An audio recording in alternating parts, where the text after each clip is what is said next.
রাস্তা নিয়ে যশোর ৪ বাঘারপাড়া অভয়নগর আসনের জামায়াত ইসলামীর সংসদ সদস্য গোলাম রসুল ও তার মেয়ে মাদ্রাসায় ঢুকে বিরোধে জড়ানোর পর এলাকাবাসী তাদের বাসভবনে হামলা ও ভাঙচুর চালিয়েছে।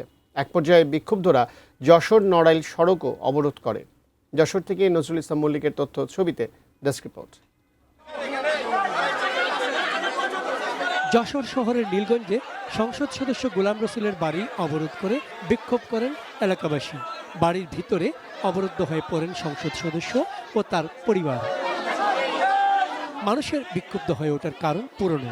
সংসদ সদস্যের বাড়ির পাশে আল মাদ্রাসাতুস শারিয়া নামে একটি মাদ্রাসা রয়েছে। সোমবার সন্ধ্যায় এই মাদ্রাসার আয়ান নামে এক শিক্ষার্থীকে মারধর করেন এমপির মেয়ে মেহজাবিন অনন্যা। আহত শিক্ষার্থীর অভিভাবক অভিযোগ করলে এমপি গোলাম রসুল উল্টো মাদ্রাসাটিকে বন্ধ করে দিতে বলেন। মঙ্গলবার সকালে মাদ্রাসাটি খুললে এমপির মেয়ে মাদ্রাসাটিতে তালা দিতে যান। বাধা দিলে তিনি হাতের তালা দিয়ে এক অভিভাবককে আঘাত করে রক্তাক্ত করেন। এই ঘটনায় বেলা 11টার দিকে অভিভাবক সহ স্থানীয়রা ক্ষুব্ধ হয়ে সংসদ সদস্যের বাড়ির সামনে অবস্থান নিয়ে বিক্ষোভ শুরু করেন। বাড়ি ভাঙচুরও করেন তারা।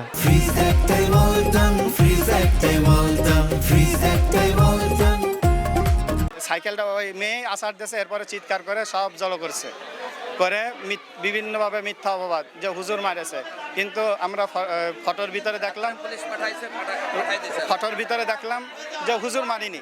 উনি উপর থেকে গরম পানি মারে, থুতু মারে, বাচ্চা কাচ্চারে মারে।